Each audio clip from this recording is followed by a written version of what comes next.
देश की आज़ादी के समय जब लोग पार्टी के सदस्य बनाते थे तो 4 आने लेकर बनाते थे।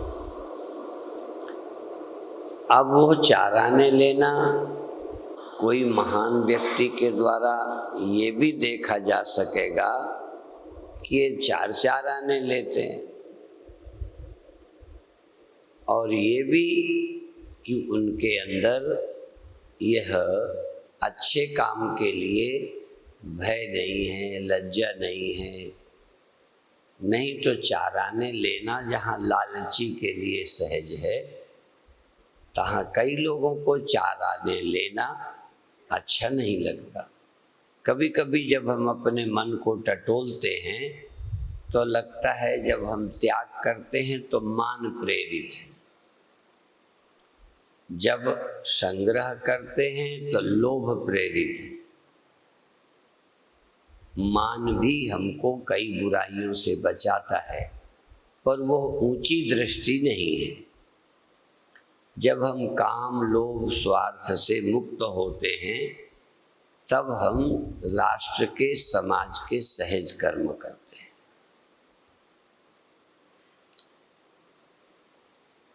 फिर मैं कहूँ, बहुत लोग लोभ से, मान से प्रेरित होकर दिन रात अच्छे काम करते हैं, पर पीछे मान और लोभ है। कई लोग अच्छे काम अर्थात अर्थ लेकर परोपकार करने में भी संकोच करते हैं। बुरा नहीं है, लेकिन ये भी बहुत ऊंची दृष्टि नहीं है। कभी कभी हमारा मान, हमारा त्याग का संस्कार पैसा लेने से रोकता है। तो जब हम मान, लोभ, काम से मुक्त होते हैं तो न लेने में लोभ है और न छोड़ने में मान आदि, संकोच। मेरे जीवन में कई अच्छाइयाँ, जैसे पैसा नहीं मांगना, पैसा नहीं ज़्यादा, तो ये नहीं है कि बहुत ऊंची अभी दृष्टि। समाज को देखते हुए लेना अच्छा नहीं माना जाता। जैसे दैनिक प्रार्थना सभा यदि लेगी नहीं तो परोपकार कैसे करेगी। इसी तरह और उदाहरण देता हूँ, विकास करता है, सैनिकों को युद्ध का प्रशिक्षण दिया जाता है, तो क्रोध में आके लड़ना या डर के मारे न लड़ना, ये 2 दृष्टियां। डर के कारण न लड़ना ये अहिंसा नहीं है, और क्रोध में आके लड़ना ये कोई देश समाज की रक्षा के लिए नहीं है। तो एक तीसरी दृष्टि है, ना क्रोध, आवेश, द्वेष से लड़ना और ना भय के कारण लड़ने से बचना। इसी तरह हर जगह लगाएं तो भगवान कृष्ण का जीवन दिव्य जीवन है। उनके पूर्ण पराकाष्ठा में, इसलिए उनको कोई ऐसा कर्म करने में भी हिचक नहीं लगती कि लोग क्या कहेंगे। साधु को लोग क्या कहेंगे सोचना पड़ता है। साधु को समाज को देख के चलना पड़ता है। भगवान कृष्ण लोगों को देख के नहीं चलते। उनकी अपनी आंख है, उनकी अपनी समझ है, उनकी अपनी दृष्टि है कि मैं क्यों करता हूं। यदि वो सूर्य को ढांकते हैं तो क्यों, वो युद्ध के लिए तैयार करते हैं तो क्यों, वो गीता सुनाते हैं तो क्यों। हम लोग जब किसी को चेला भी बनाते हैं तो उसके पीछे भी शायद अपने बड़े होने का प्रयत्न है।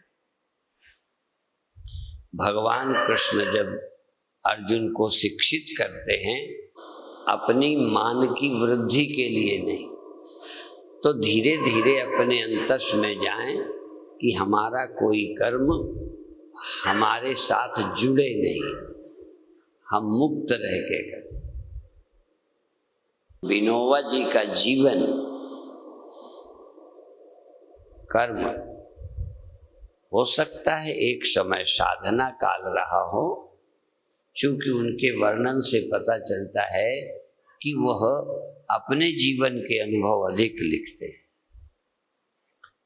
एक विधि है कि अपने जीवन की चर्चा नहीं करना, सभी सिद्धांतों की बात करना, ये एक पद्धति है।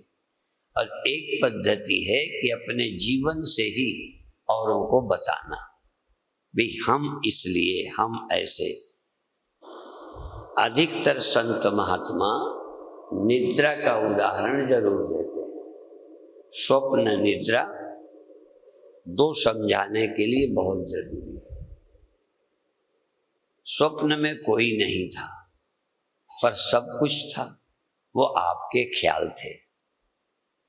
स्वप्न इस समझाने में, यह बात बिठाने में बहुत सहयोगी है कि सब कुछ होता ही दिखाई देता है पर वहाँ तुम्हारे सिवा कुछ भी नहीं होता। और तुम्हारे का मतलब चेतन, तुम्हारे का मतलब तुम्हारा देह नहीं, क्योंकि स्वप्न का तुम्हारा देह भी स्वप्न होता है। स्वप्न तो सब स्वप्न होता है, स्वप्न का तुम्हारा देह भी स्वप्न है। इसी तरह से यह समझाने में कि जगत ही नाशवान नहीं, तेरा देह भी नाशवान है। द्वैत का मतलब शरीर सहित संपूर्ण सृष्टि ये माया मात्र है। तो स्वप्न से जगत के समझाने में बहुत सहयोग मिलता है।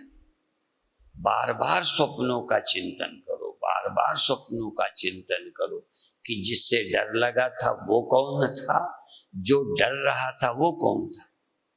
स्वप्न में यदि सांप आए तो स्वप्न के तुम्हारे देह के तादात्म्य के कारण डर लगेगा कि मुझे काट लेगा।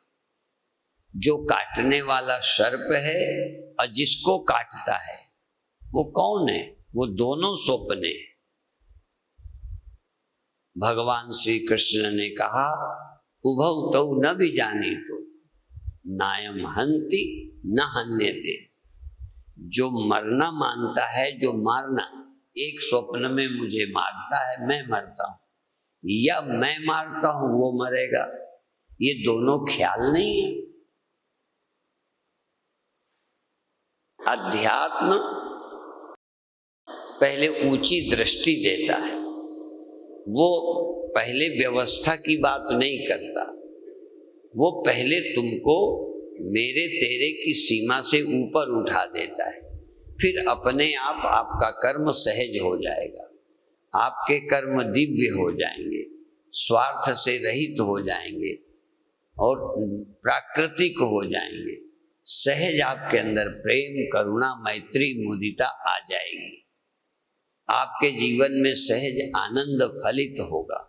इसलिए उपनिषद आध्यात्म की ओर ले चलते हैं कि तुम पहले देह की सीमा से तो उठो। स्वप्न में मैं सांप को मनुष्य की हैसियत से देखता हूं तो डर लगता है। स्वप्न में मैं व्यक्ति हूं तो व्यक्ति को तो सांप से डर लगेगा। उस स्वप्न के, मनुष्य का स्वप्न के सांप से विरोध है। जाग जाने पर दोनों नहीं है। तो जहां हम खड़े हैं वहां राग है, द्वेष है, मेरा है, तेरा है, शत्रु है, मित्र है। पर जब हम अध्यात्म में खड़े होते हैं तो मैं मनुष्य नहीं होता तो मेरा दुश्मन कौन? संपूर्ण गीता और सभी ग्रंथों में कहा गया ज्ञानी के लिए कोई शत्रु और मित्र नहीं होता। क्यों नहीं होता? क्योंकि ज्ञानी मनुष्य नहीं होता। यदि ज्ञानी केवल मनुष्य हो तो शत्रु मित्र हो जाएंगे, यदि केवल मनुष्य हो तो उसका अपने और दूसरे हो जाएंगे, उसका एक अपना परिवार बन जाएगा। तो जब हम आध्यात्मिक स्तर से देखते हैं तो हम व्यक्ति नहीं हैं। जब हम व्यक्ति नहीं हैं तो हम भय क्या है, मेरा क्या है, अनिकेता स्थिरमति। अनिकेत असल में देह को केंद्र बनाते ही परमात्मा का केंद्र भी छूट गया। परमात्मा को केंद्र बनाते देहो हम की बात छूट गई। मैं दो ही बातें, या तो देह बन के सोचूं या आत्मा ब्रह्म बन के सोचूं। चूंकि हम देह अनादिकाल से मानते आए हैं, इसलिए हमारे हर कर्म, हमारी सोच शरीर को मानकर है। प्रायः मैं ध्यान के विषय में बताया करता हूं कि जब हम कहेंगे तो हम प्रायः बोलते हैं कि स्वामी जी हम ध्यान में बैठे रहते हैं, मन तो भागा भागा फिरता है। तो बैठे रहने का मतलब हमारी बुद्धि अपने को देह मानकर सोचती है कि हम बैठे थे, मन चला गया। अब यहाँ एक सोच है कि मैं देह मानकर सोचूं कि मेरा मन गया, और दूसरा मैं साक्षी होके सोचूं। अब ये काम बुद्धि का है, साक्षी अपनी जगह है, आत्मा आत्मा है, देह देह है। बुद्धि का काम है कि वो देह बनकर सोचे या आत्मा मान के सोचे। सारा दारो मदार बुद्धि का है। अभी कल जिस पुस्तक की सूचना दी गई थी, महागुहा में प्रवेश, तो अभी मैं देख रहा था कि कर्म योगी की, ज्ञान योगी की, ब्रह्म ज्ञानी की निद्रा भी समाधि है। एक श्लोक प्रचलित है, निद्रा समाधि स्थिति। निद्रा समाधि स्थिति, निद्रा समाधि है। अब ये आपके ख्याल में नहीं आएगा। समाधि में क्या होता है, नहीं लगाई तो कुछ सुना होगा कि समाधि में दुनिया से संबंध नहीं रहता, किसी चीज की चिंता नहीं रहती।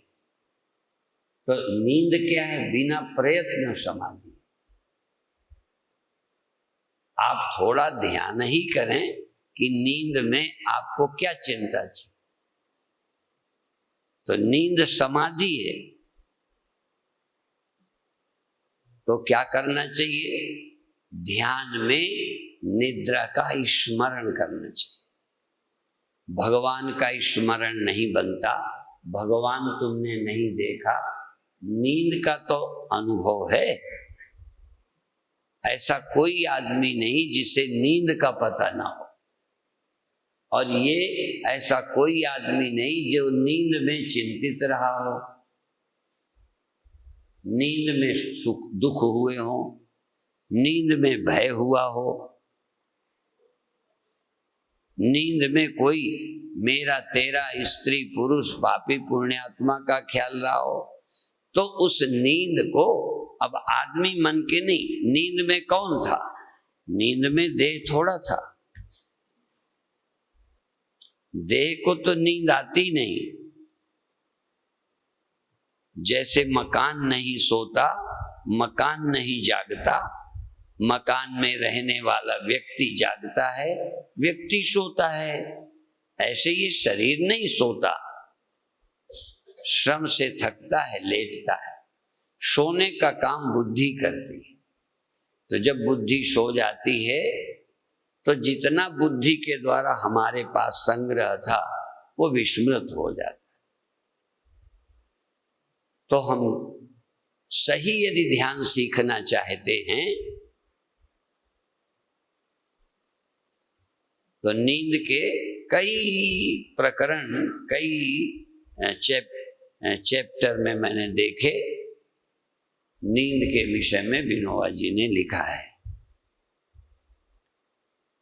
कुछ चीजें हमने पहले भी सुनी, पढ़ी, अनुभव की, कुछ नई भी होती है। तो अब आप निद्रा की याद इतना याद में, जैसे हम स्वप्न में, पूरे स्वप्न में होते हैं, जागृत में हम जागृत में आ जाते हैं, गहरी नींद में नींद में। तो ध्यान में क्या करना है, मेरा ध्यान कहाँ है। जैसे स्कूल में, दफ्तर में, दुकान में कहीं तो होता है, ऐसे ही अपने ध्यान को नींद में ले जाए। नींद में न जाए, ध्यान को नींद में ले जाए। नींद का अपरोक्ष अनुभव करें, क्योंकि नींद में नींद होती है, अपरोक्षानुभव का समय नहीं रहता, अनुभूति नहीं कर पाते। इसलिए जागृत अवस्था में नींद के लक्षण, नींद के अनुभव, नींद की अवस्था अपनी चेतना में लाएं। कोई दुख नहीं तो समाधि, तो नींद तो समाधि है ही, नींद के स्मरण से भी समाधि हो जाती है। पर हम नींद में जाते नहीं, नींद का महत्व ही नहीं समझते, नींद की निंदा करते रहते हैं, नींद को बुरा कहते हैं। एक बार जब बिस्तरे पर जाओ तो पूरा चिंतन करो कि अब हम दुनिया से पार जा रहे हैं, जहां दुनिया नहीं होगी, चिंता नहीं होगी, दुख नहीं होंगे, जो हम साधना से नहीं कर सके, भगवान ने हमें ऐसे भेंट कर दी है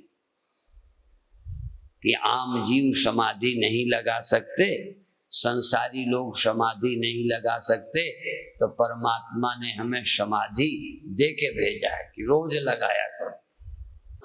पर यदि महत्व देते तो याद आती। फिर जैसे कोई अच्छी घटना घट जाती है तो बहुत याद रखते हो, बुरी घटना हो जाए तो भी याद रखते हो, फिर लोगों को भी बताते हो। कोई मान अपमान लाभ हानि हो जाए तो पड़ोसी को बताते रहते हो, जब कोई रिश्तेदार आता है बताते हो, कोई मरे की बात हो तो बताते हो, कोई बहुत अच्छी सफलता मिली हो तो बताते हो। तो नींद बहुत बड़ी सफलता है। आपको आती है कि नहीं? आती है। आप लोगों को बताते हो कि आज हम सोए थे,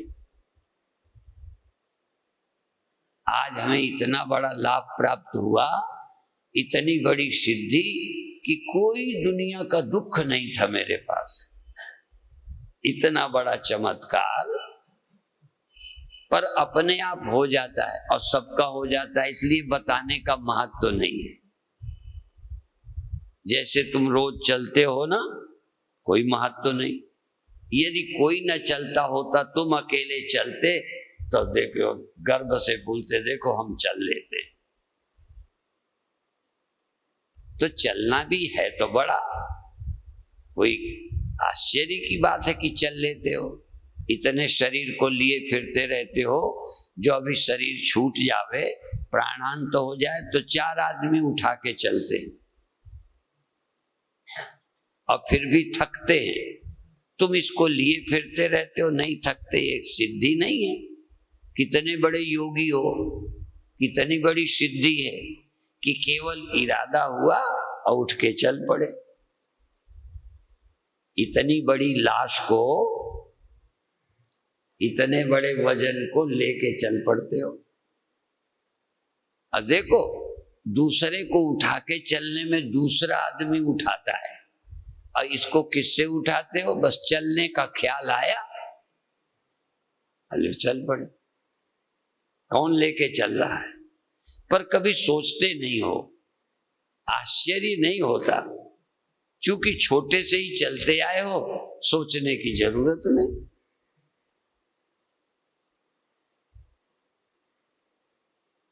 इसी तरह से रोज चूंकि सोते हैं, सब सोते हैं, इसलिए चिंतन ही नहीं करते। कोई नया नया एक आदमी के साथ घटे तो पर्चे में छापेंगे, अखबार में आ जाएगा कि एक आदमी चल रहा है। फिर सब चल रहे हैं तो कोई अखबार में नहीं छपता। एक आदमी का ध्यान लग जाए तो उसके दर्शन करने जाते हैं कि फलाने स्वामी जी की समाधि लगी है, अब फलाने आदमी सोए पड़े हैं, निश्चिंत सोए हैं, ये कोई अखबार में नहीं छापता। आप भी नहीं कभी चर्चा करते कि स्वामी जी हम तो बिल्कुल निश्चिंत सो गए थे, पता ही नहीं था। इतनी ऊंची अवस्था परमात्मा ने तुम्हें दी है, परमात्मा को कभी धन्यवाद दो। पर नींद को धन्यवाद दोगे तो ही तो परमात्मा को दोगे, क्योंकि नींद को धन्यवाद नहीं देते तो परमात्मा को क्या दोगे। इसी तरह यदि आप अपने जन्म को धन्यवाद दोगे तो परमात्मा को धन्यवाद दोगे। कितना अच्छा शरीर, कितनी अच्छी समझ, क्या क्या समझ लिया इस शरीर से। यदि शरीर की महिमा का पता चले तो भगवान की कृपा समझ आएगी। तो आप नींद के निश्चिंतता का, कई लोग कहते हैं नींद में बहुत आनंद होता है, मुझे आनंद तो नहीं मालूम पड़ा। संसार के विषयों में तो सुख का अनुभव हुआ, पर नींद के इस सुख का अनुभव नहीं हुआ कि बहुत बड़ा सुख हुआ। पर नींद जैसी निश्चिंतता कभी नहीं मालूम पड़ी। तुम नींद की तरह सब चीजों से निश्चिंत यदि 2 मिनट भी जागने में हो जाओ तो नींद का महत्व समझ आ जाएगा। इसलिए जब ध्यान लगा, योगी की समाधि हुई, निश्चिंतता जागृत में पाई, तो जब जागृत में निश्चिंतता कोई ज्ञानी पा जाता है तब वो नींद के लिए धन्यवाद देता है। फिर वो नींद की निंदा नहीं करता, फिर वो नींद की प्रशंसा करता है कि वो जब तक मुझे समाधि नहीं हुई मैं नींद की महिमा नहीं जानता था, अब मुझे नींद की महिमा का पता चला जब इतने प्रयत्न से मैं निश्चिंतता अनुभव की, ध्यान लगा, शांति मिली, निश्चिंत हुआ, तब से मुझे नींद का पता चला कि नींद इतनी ऊंची चीज है। तो जब मुझे फुर्सत हुई समाधि लगा ली, चलूं फिरूं सोई पैकर्मा, खाऊं पीऊं सोई पूजा, सोए जाऊं तो लगी समाधि। उसके एक शब्द है बड़ा मजेदार, सोए जाऊं तो लगी समाधि। क्या है? भाव मिटाया दूजा। नींद में दूजा नहीं था, दूसरा नहीं था। आपकी नींद में होता है दूसरा, पास में बच्चा लेटा वो भी नहीं होता, पति पत्नी भी नहीं, परिवार भी नहीं, जिंदगी के कितनी गलतियां जिनकी चोट, स्मृति, ग्लानि, वो भी नहीं। कितनी अच्छी अवस्था, पर नींद का कभी चिंतन नहीं किया। हम चिंतन ही तो नहीं करते, जीते हैं, मरते हैं, सोते हैं, जगते हैं, खाते हैं, पर चिंतन नहीं करते। तो नींद का भी चिंतन करो, स्वप्नों का चिंतन करो। कैसे करो? यदि स्वप्न से नींद खुल जाती तो स्वप्न का अंत हो जाता, और स्वप्न का अंत हो जावे और थोड़ी देर को जगत में ना आए। जैसे हम कपड़ा उतार के तुरंत पहन लेते, पुराने उतार के नए पहनते, थोड़ी देर ना पहने, उतार के दूसरे न पहने। ऐसे ही स्वप्न तो उतार दें, स्वप्न उतार दें और जागृत को ना पहने, तो तुम कैसे थे? कभी सोचो, देखो, रोज होते हो, रोज स्वप्न छोड़ते हो, जागृत पहन लेते हो, जागृत छोड़ते हो, स्वप्न ओढ़ लेते हो, तब बीच में कोई सेकंड तो होता होगा। कोई सेकंड जब स्वप्न का अंत हुआ है और स्वप्न दृष्टा मौजूद है, स्वप्न चला गया है और जागृत अभी आया नहीं, अर्थात जगत ख्याल में आया नहीं। स्वप्न गया, जगत ख्याल में नहीं आया, उस समय आप कैसे हैं? जगत और स्वप्न दोनों से रहित। इसी तरह नींद का अंत हुआ है, गहरी नींद का, और जगत का अभी ख्याल आया नहीं, उस समय तुम जागे हुए समाधि में हो। होता क्या है, स्वप्न से जगते हैं, स्वप्न जाता है, तुरंत ये देह, ये दुनिया हमारी बुद्धि में आ जाती है। मेरी बुद्धि स्वप्न से मुक्त हो जाए और जगत अभी बुद्धि में ना आए, ऐसी बुद्धि का नाम समाधि है। इसलिए और जगने सोने का काम रोज होता है, तो चाहे सोते समय समाधि लगाओ, चाहे जगते समय। नींद खुल जाए तो दुनिया का चिंतन तुरंत शुरू ना करो। संत बिनोवा जी का एक कहना था कि एक बार कोई थप्पड़ मारे तो आप 2 मिनट कोई जवाब नहीं, 2 मिनट जवाब देने की इच्छा नहीं, उस घटना को घट जाने दो। थप्पड़ लगा, अभी अंदर कुछ नहीं हुआ, 2 मिनट बाद जो इच्छा है सो करो।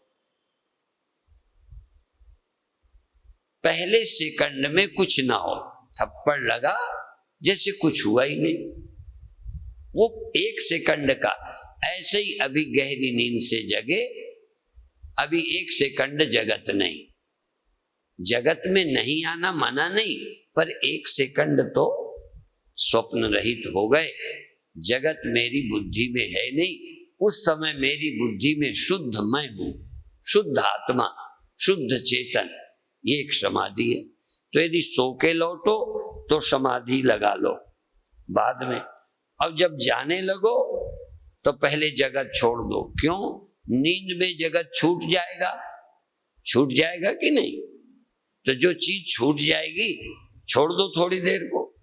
जब छोड़ने ही जा रहे हो, घंटों तक दुनिया की चिंता ना करोगे, बोलो,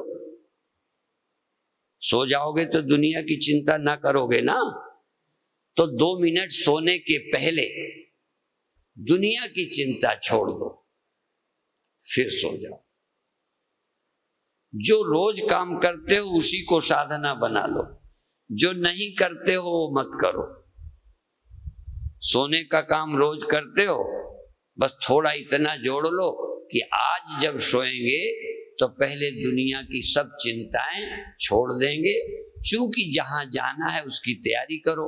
जब शादी होती है तो माता पिता अपनी बच्ची की शादी के बाद पलंग, गद्दे, सामान, रसोई का सब देते हैं। जिस काम को भेजते हैं उसकी तैयारी करके भेजते हैं।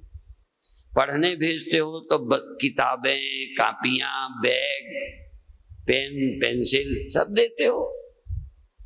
तो तुम नींद में कहां जा रहे हो? जहां कोई चिंता, तो पहले से तैयारी कर लो। जब वहां कोई चिंता नहीं करनी तो अभी से निश्चिंत हो जाओ। सब दुनिया की जब चिंता छूट जाए, 1 मिनट तुम अपना अनुभव कर लो, 1 मिनट, एक बार तुम्हें पा जाऊं मैं, 1 मिनट तुम पहले निश्चिंत हो जाओ। कोई भी दुख, कोई भी चिंता, कोई भी जन्म मरण कुछ नहीं, केवल चेतन होश में रहकर जब हो जाओ, फिर नींद आ जाए।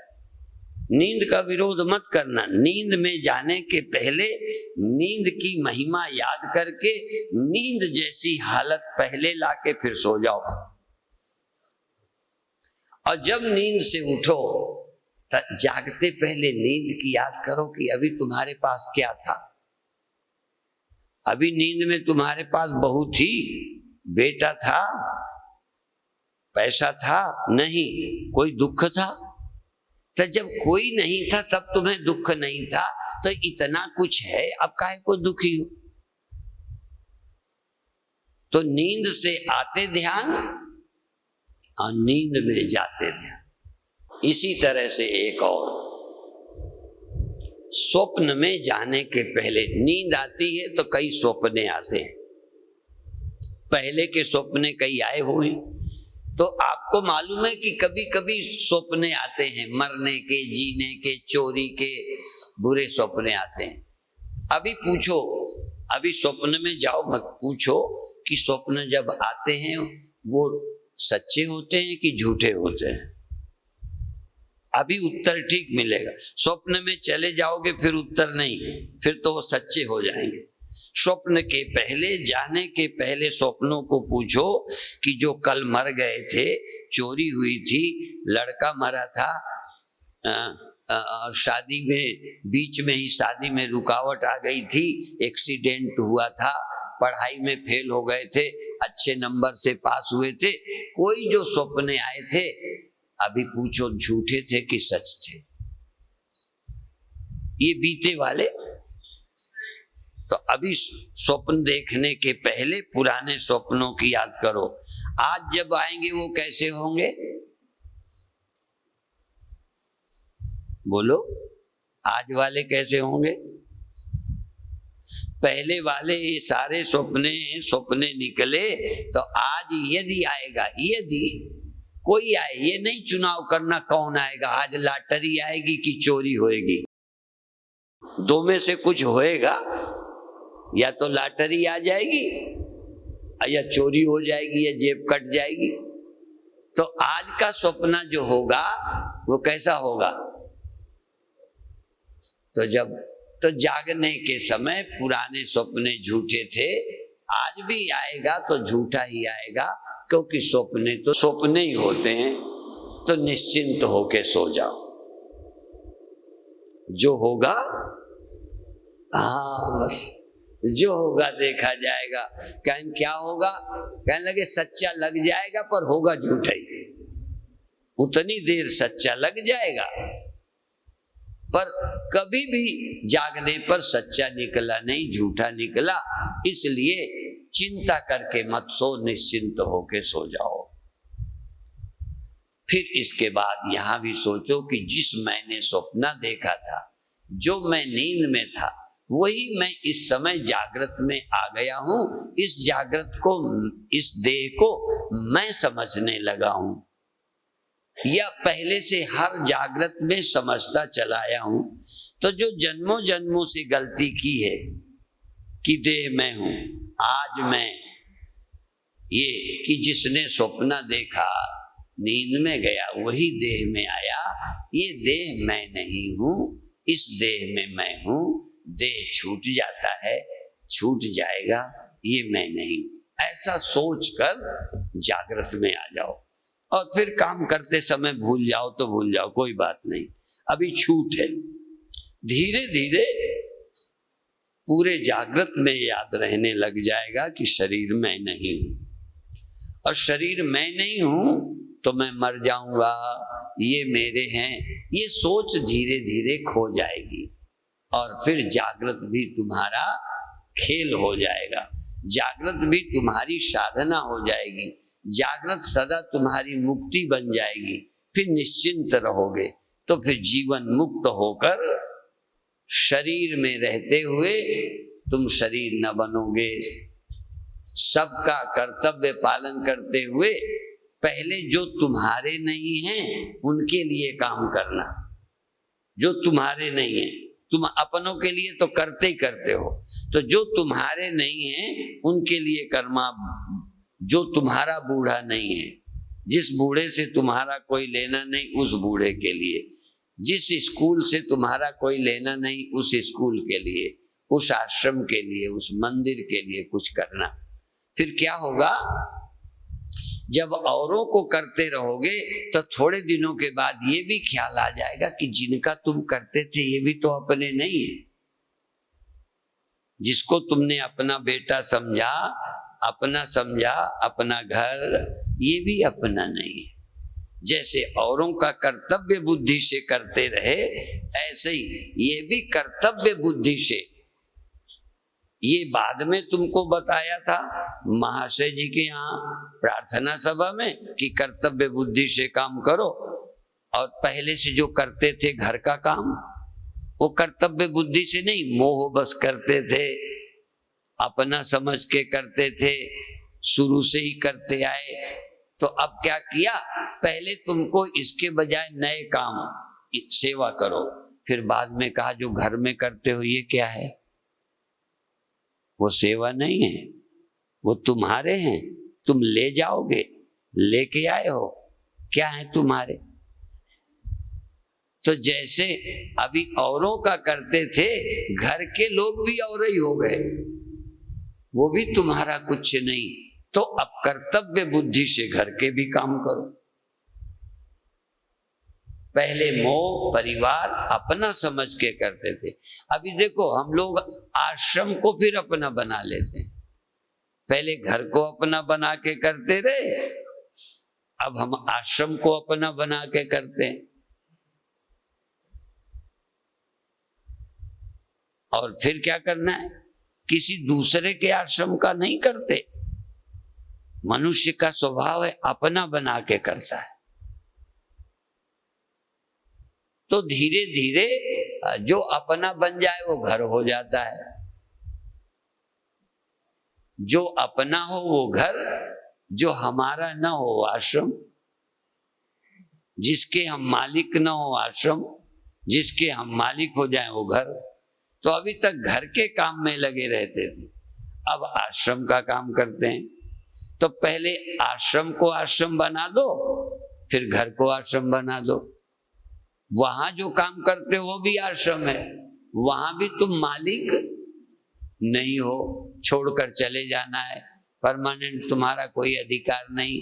और होगा तो सामाजिक दृष्टि से कहलाता है, एक कानूनी दृष्टि से तहसील में तुम्हारा नाम दर्ज होगा जमीन पर, इसलिए। बाकी जिसमें नहीं दर्ज और जिसमें दर्ज है, तो दर्ज वाली जमीन तो अपन ले जाएंगे, फिर क्या है। तो धीरे धीरे घर को आश्रम, आश्रम को घर, ऐसे ही बना दो। पहले कर्तव्य बुद्धि से काम करो, फिर सुबह से शाम तक कर्तव्य के सिवा और करते क्या हो? कर्तव्य के अलावा क्या है तुम्हारा अधिकार? इस तरह से हम मुक्ति प्राप्त कर सकते हैं। और हमारा पूरा जीवन साधना, पूरा जीवन साधना या फिर सिद्धावस्था, बस जीवन मुक्त होके सुबह से शाम तक जो काम हो रहा है सहज हो रहा है, स्वाभाविक हो रहा है, प्रकृति से हो रहा है। जैसे जगना सोना प्रकृति से, भूख प्यास प्रकृति से, जवानी बुढ़ापा प्रकृति से हो ही रहे हैं, ऐसे ही मिलना बिछुड़ना भी।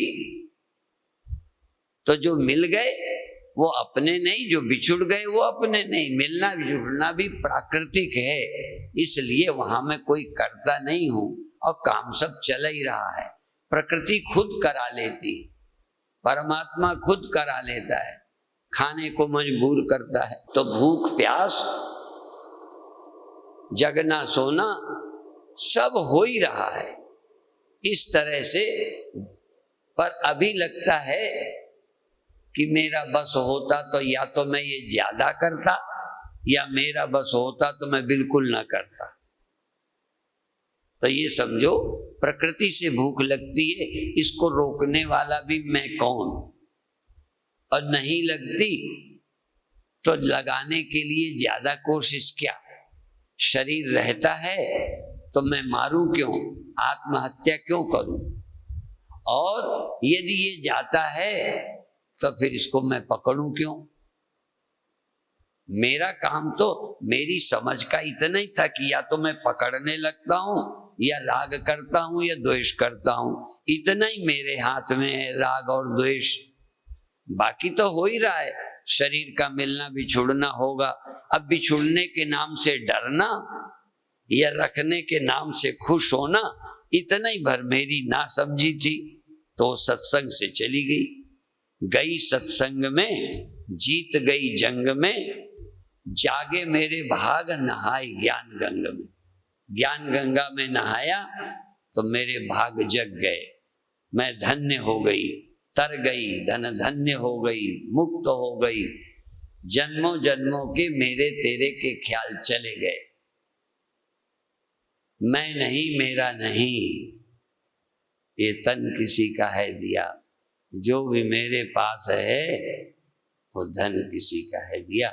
इस तरह से चिंतन करते करते अपने को मुक्त बनाएं, और मुक्त पुरुषों को पढ़ें, मुक्त पुरुषों का साथ करें, जो निर्द्वंद निश्चिंत होकर जीवन में लगे हैं, अब उनसे लग जाओ।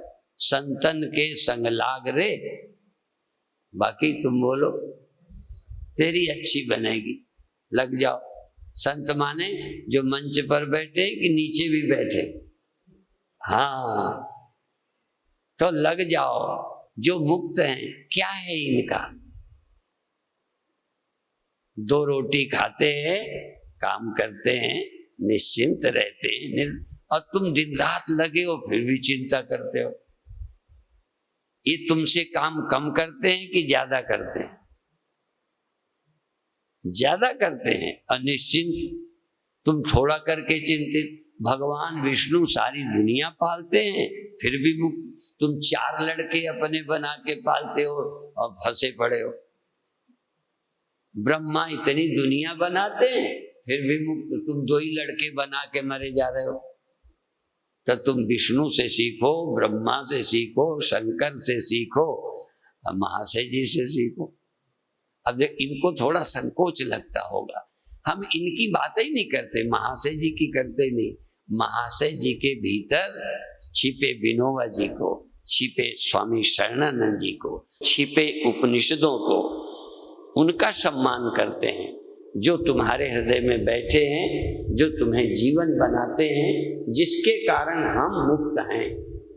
हमारी क्या महिमा? यदि ये उपनिषद न होते, ये गीता न होती, कोई महापुरुष न मिले होते, तो ये सोच नहीं आई होती। तो ये जो सोच जहाँ से आई, आज उन्हीं की वंदना है, उन्हीं की चिंतना है, जिन्होंने पूरा जीवन पहले देश के लिए वैसे लगाया, गांधी जी के साथ देश किया, इसके बाद भी पूरे जीवन लगे ही रहे। आजादी का काम हो गया तो काम बाकी नहीं रहा। कुछ लोग सोचेंगे कि देश को आजादी मिल गई, काम खत्म। विनोबा जी का काम खत्म नहीं हुआ, विनोबा जी का अपना खत्म हो गया, और विनोबा जी का तो गद्दी में भी नहीं जाने का था। आजादी मिल गई, खेल खत्म हो गया। बाकी का तो आजादी के बाद शुरू हो गया। बाकी लोगों को आजादी के बाद गद्दी पाने का काम शुरू हो गया। विनोबा जी को आजादी के बाद गद्दी पाने का काम शुरू नहीं, चूंकि अपने लिए काम नहीं किया, इसलिए गद्दी चाहिए नहीं। सीधा समझ में आता है कि पहले से वो मुक्त, और इसके बाद भी काम करते रहे, क्योंकि देश आजाद हो गया तो आदमी तो दुख से मुक्त नहीं हुआ, चिंता से मुक्त नहीं हुआ, भय से मुक्त नहीं हुआ, अहंकार से, स्वार्थ से मुक्त नहीं हुआ, जिसके कारण देश में संघर्ष है, समाज में है। वो स्थायी काम विनोबा जी का, परमानेंट काम। और वो ये भी नहीं कि उनके जाने के बाद खत्म हो गया। जब तक दुनिया रहेगी विनोबा जी का काम होना ही चाहिए, ज्ञानियों का काम होना ही चाहिए, क्योंकि जब तक दुनिया है हॉस्पिटल है कि तुम्हारा बीमार ठीक हो गया, हॉस्पिटल की जरूरत खत्म। केवल तुम्हारे बीमार के लिए हॉस्पिटल थोड़ा है, बीमारों के लिए हॉस्पिटल है। इसलिए केवल मेरे लिए विनोबा थोड़ी थे, केवल तुम्हारे, सारी दुनिया के लिए विनोबा है। इसलिए ये चिंतन समाज में चलता रहे, जो जब तक दुनिया रहे तब तक हम मुक्त भी रहें। जब तक संसार तब तक डॉक्टर वैद्य। तो जब तक संसार शरीर है तब तक बार बार भय आएगा, बार बार चिंता आएगी, बार बार राग द्वेष आएंगे, और बार बार इस ज्ञान की जरूरत पड़ेगी। इसलिए प्रतिदिन भी प्रार्थना सभा में भाग लेकर सच्चे मन से प्रार्थना कर, सच्चे मन से, कि मेरे राग द्वेष का नाश हो कि नहीं हो। कभी दिल से कहते हो कि मेरे राग द्वेष का नाश हो, काम क्रोध का नाश हो, मेरा अहंकार नाश हो, मैं शांति से रह सकूं। हे करुणा सागर, मुझे ऐसी बुद्धि दो, विवेक का बल दो। ऐसे सचमुच जिस समय तुम प्रार्थना करोगे ना, उसी समय राग द्वेष कम हो जाएगा। जिस समय प्रार्थना करोगे उसी समय बल मिल जाएगा। जिस समय प्रार्थना करोगे उसी समय मुक्ति का पता चल जाएगा। कहते कहते, जैसे सिख लोग बोलते हैं, बोले सो निहाल। हाँ, बोले तो निहाल हो जाए। प्रार्थना करते ही अच्छा हो जाता है। दिल से बोलो तो बोलने का बड़ा महत्व है। तो इसलिए अब आप 5 मिनट ध्यान करें। सब कुछ है पर इस समय तुम्हें चिंता नहीं है। अंदर जागो, रटो नहीं, अंदर से महसूस करो कि सचमुच इस समय मेरे अंदर चिंता नहीं है। और जिसे चिंता नहीं है वो देह नहीं है, वो मन बुद्धि है। जिनमें चिंता नहीं है वो मेरी बुद्धि है, शरीर नहीं। शरीर को तो चिंता होती नहीं, शरीर को तो भय होता नहीं, शरीर तो मरने को डरता ही नहीं। तुम्हारी बुद्धि में था, तो इस समय तुम्हारी बुद्धि में कोई भय नहीं, कोई चिंता नहीं, और कोई याद करके दुख नहीं। जन्मों जन्मों के पापी भी जब नींद में जाते हैं तो भगवान की कृपा से उतनी देर पापी होने का पापियों को भी दुख नहीं रहता। बड़ी अच्छी मुक्ति है।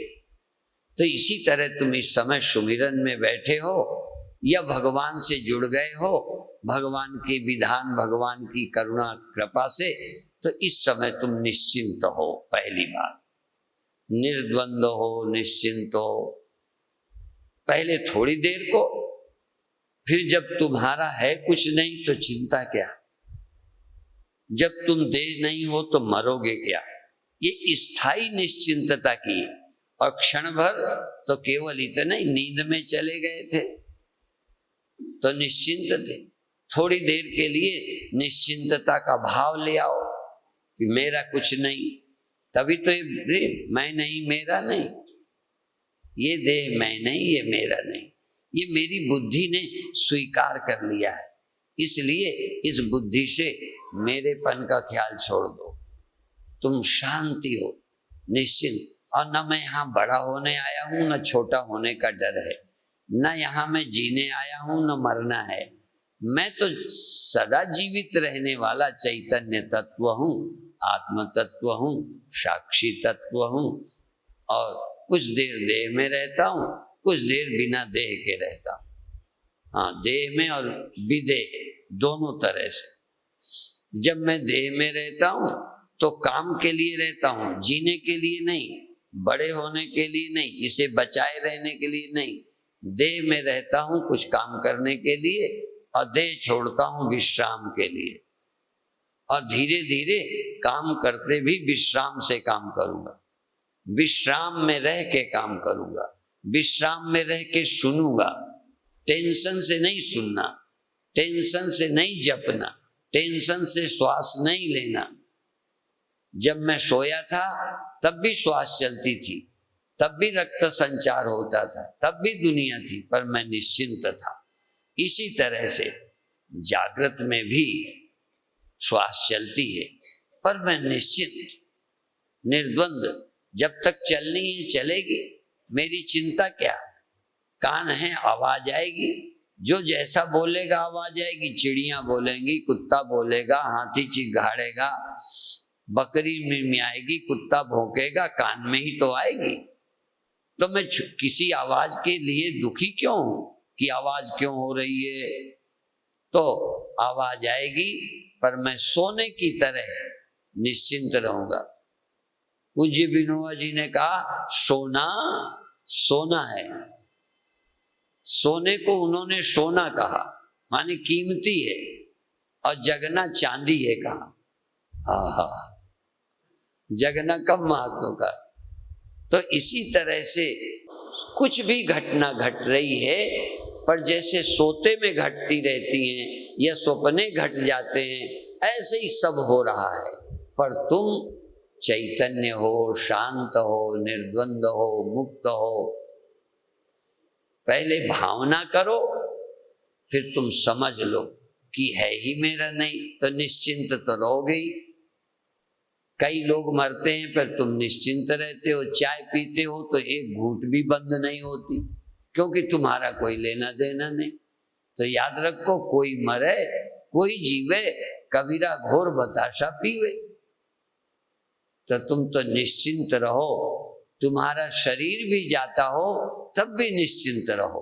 तुम्हारे खिलाफ कोई बोलता हो ना अपमान की बात, तब भी चुपचाप कान में आवाज आए, मन में पहुंच जाए, पर अंदर निश्चिंत। भगवान शिव ने जहर पिया, गले पे रखा, अंदर ले ही नहीं गए।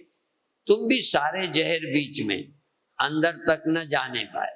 अंदर आत्मा है, पवित्र है, दिव्य है, आनंद है। मन तक भी कोई चीज पहुंच जाए तो मन के आगे जहां तुम हो वहां कोई दुख नहीं, भय नहीं, चिंता नहीं। ऐसे अंतर जाना सीखो। अपनी इस महागुफा में प्रवेश करो, महागुहा में जाओ जहां निश्चिंतता रहती है। फिर उस गुहा का निवास करना जिसे आ जाता है, फिर सारे संसार में रहते वो गुहा में ही रहता है। इस तरह से जीवन को दिव्य बनाएं। ओम शांति शांति शांति।